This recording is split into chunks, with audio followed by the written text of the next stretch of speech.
കഴിഞ്ഞ ദിവസമാണ് കോഴിക്കോട് ഒളവണ്ണ ടോൾ പ്ലാസയിൽ ഇവിടുത്തെ ജീവനക്കാരനെ ഒരു കാറിന്റെ ബോണറ്റിൽ ഏറെ ദൂരം മുന്നോട്ട് കൊണ്ടുപോകുന്ന ഒരു CCTV ദൃശ്യം അത് പുറത്തു വന്നിട്ടുണ്ടായിരുന്നത്.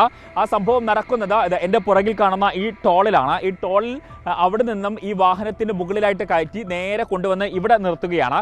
പിന്നീട് ആ ജീവനക്കാരൻ ഇവിടെ വീഴുകയും അയാളെ നിലത്തിട്ട് മർദ്ദിക്കുന്ന ദൃശ്യങ്ങളായിരുന്നു പുറത്തു വന്നിട്ടുണ്ടായിരുന്നത്.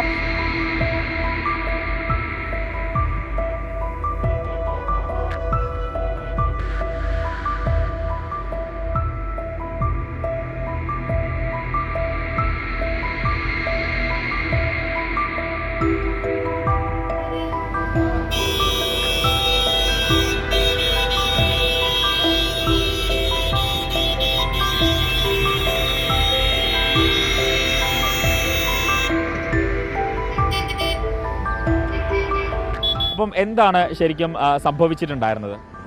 മുന്നിലൊരു വണ്ടി ഫാസ്ടാഗ് ഇല്ലാത്ത വണ്ടി വന്നു. അത് ഗൂഗിൾ പേ ചെയ്ത് ആ വണ്ടിക്ക് പോകാൻ വേണ്ടി തുറന്നു കൊടുത്ത സമയത്ത് തൊട്ട പുറകിലുള്ള ഈ വണ്ടി കയറി വരികയാണ്. നിർത്താണ്ട് കയറി പോകുമ്പോൾ നമ്മൾ എന്താക്കും, സാധാരണ ചെയ്യുന്ന മാതിരി മുന്നിലേക്ക് കൈ കാണിച്ചിട്ട് മുന്നോട്ട് കയറി നിന്നിട്ട് കൈ കാണിച്ച് നിർത്തിക്കാൻ നോക്കും. അതേമാതിരി ചെയ്ത സമയത്ത് അവരെൻ്റെ മേല് തട്ടിച്ചുകൊണ്ട് കുറച്ച് പുറകോട്ട് പിന്നെ ബാക്കോട്ട് ഇങ്ങനെ ചാടി പോകുന്ന രീതിയിൽ കുറച്ച് ബാക്കോട്ട് പോയിട്ട് വണ്ടി ഫസ്റ്റ് ഒന്ന് സ്റ്റോപ്പ് ചെയ്ത്. അപ്പോൾ ഈ സ്റ്റോപ്പ് ചെയ്ത സമയത്ത് വണ്ടി ഓടിച്ച ആളല്ലാണ്ട് മറ്റാൾ വണ്ടി ഓടിക്കുന്ന ആളോട് പറഞ്ഞത് എടുത്ത് വിട് പറഞ്ഞു. എടുത്ത് വിട് എന്ന് പറയുമ്പോൾ ആ ആളെന്താക്കി പിന്നെ എടുത്ത സമയത്ത് മേലേക്ക് വണ്ടി വെയിറ്റുള്ള സാധനം കയറുകയല്ലേ.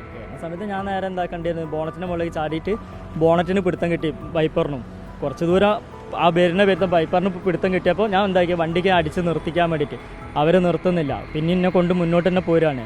അങ്ങനെ കുറച്ച് ദൂരം പോകുന്നതിന് ശേഷം വൈപ്പർ പൊട്ടിയിട്ട് ഞാൻ സൈഡിലേക്ക് മറിഞ്ഞ് വീഴുന്ന സമയത്താണ് അവർ വണ്ടി സൈഡിലേക്ക് ഞാൻ വണ്ടീൻ്റെ റൈറ്റ് സൈഡിൽ വീഴുമ്പോൾ ലെഫ്റ്റ് സൈഡിലേക്ക് വണ്ടി തിരിച്ചിങ്ങോട്ട് വണ്ടി നിർത്തിയിട്ട് ലെഫ്റ്റ് സൈഡിലുണ്ടായിരുന്ന ആൾ നേരെ ഇറങ്ങിയിട്ട് എന്താ ചെയ്യുന്നത് വെച്ചാൽ എൻ്റെ വണ്ടിക്ക് എന്തിനാണ് അടിച്ചതെന്ന് ചോദിച്ചിട്ടാണ് വന്ന് എന്നെ തല്ലണത്. പിന്നീട് നിലത്തിട്ടിട്ട് മർദ്ദിക്കുകയാണ് ചെയ്തിട്ടുണ്ടായിരുന്നത്. ഞാൻ പടി എന്തിനാണ് എൻ്റെ വണ്ടിക്ക് അടിക്കണതെന്ന് ചോദിച്ചിട്ടാണ് അയാൾ വന്ന് തല്ലണത്. അപ്പോൾ അയാൾ ആദ്യം അവിടെ നിർത്തിയിട്ട് ഫാസ്റ്റാഗ് ഇല്ലെങ്കിൽ ഇല്ല എന്നുള്ള രീതികൾ ചെയ്യേണ്ട സാധനമൊന്നും ചെയ്യാണ്ട് ഇനിയും കൊണ്ട് അത്രയും ദൂരം വരുമ്പോഴാണ് എൻ്റെ രക്ഷാർത്ഥം എനിക്ക് പിന്നെ വണ്ടിക്ക് അടിക്കല്ലാണ്ട് നിവൃത്തിയില്ല.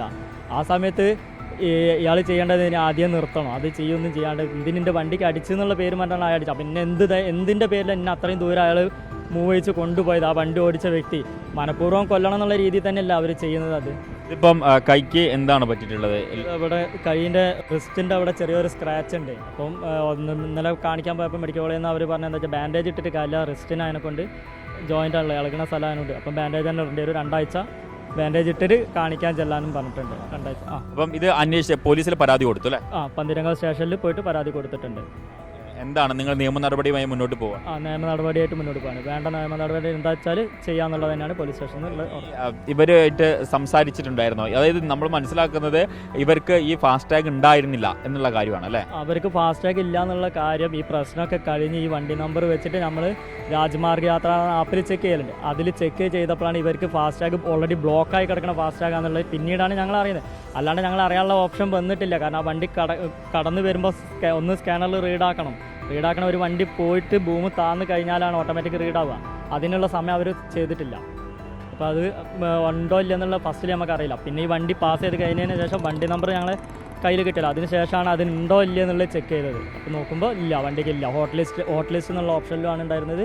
അപ്പോൾ നമ്മൾ അതിൻ്റെ ബാലൻസ് എന്തെങ്കിലും കുറഞ്ഞിട്ടാണോ എന്നറിയാം. 2 ഓപ്ഷനിലാണ് ഈ ഹോട്ട് ലിസ്റ്റ് വരും. ഒന്നെങ്കിൽ ബാലൻസ് ഇല്ലെങ്കിൽ അല്ലെങ്കിൽ KYC അപ്ഡേഷൻ്റെ. അപ്പോൾ ചെക്ക് ചെയ്യാൻ വേണ്ടിയിട്ട് ഗൂഗിൾ പേ, ഫോൺ പേ ഒക്കെ വെച്ചിട്ട് നമുക്ക് ബാലൻസ് ചെക്ക് ചെയ്യാൻ പറ്റും. അങ്ങനെ ചെക്ക് ചെയ്യാൻ നോക്കുമ്പോൾ ഓട്ടോമാറ്റിക്കായിട്ട് ബ്ലോക്ക്ഡ് ആണ്. വെച്ചാൽ ഏത് ബാങ്കാച്ചാൽ ബാങ്കായിട്ട് കോൺടാക്ട് ചെയ്യാനുള്ള ഓപ്ഷനാണ് അതിൽ വരുന്നത്. വണ്ടി ഓടിച്ചിട്ടുണ്ടായിരുന്നത് മകനാണ്. പോലീസ് സ്റ്റേഷനിൽ വന്നിട്ടുള്ളത് ഫാദറാണെന്ന് തോന്നുന്നില്ല. പോലീസ് സ്റ്റേഷനിൽ വന്നിട്ടുള്ള ഫാദറാണ്. മകൻ വന്നിട്ടില്ല. വണ്ടി ഓടിച്ച വ്യക്തി വന്നിട്ടില്ല. നിയമ നടപടിയായിട്ട് മുന്നോട്ട് പോകാൻ. എന്തായാലും കഴിഞ്ഞ ദിവസമാണ് ഈ ടോളിൽ വെച്ച ഇത്തരത്തിലൊരു സംഭവം നടന്നിട്ടുണ്ടായിരുന്നത്. ആ ദൃശ്യങ്ങൾ അത് പേടിപ്പെടുത്തുന്നതായിരുന്നു. എന്തായാലും ഈ സംഭവവുമായി ബന്ധപ്പെട്ട നിയമ നടപടിയുമായി മുന്നോട്ട് പോവുകയാണ്. ഈ ജീവനക്കാരൻ്റെ കൈക്ക് എന്തായാലും കാര്യമായിട്ട് പരിക്ക് പറ്റിയിട്ടുണ്ട്. ഇപ്പോൾ പ്ലാസ്റ്റർ ഇട്ടിരിക്കുകയാണ്. വീഡിയോ ജേർണലിസ്റ്റ് ഷബീറിനൊപ്പം reporter Shahad Rahman, in Reporter, Kozhikode.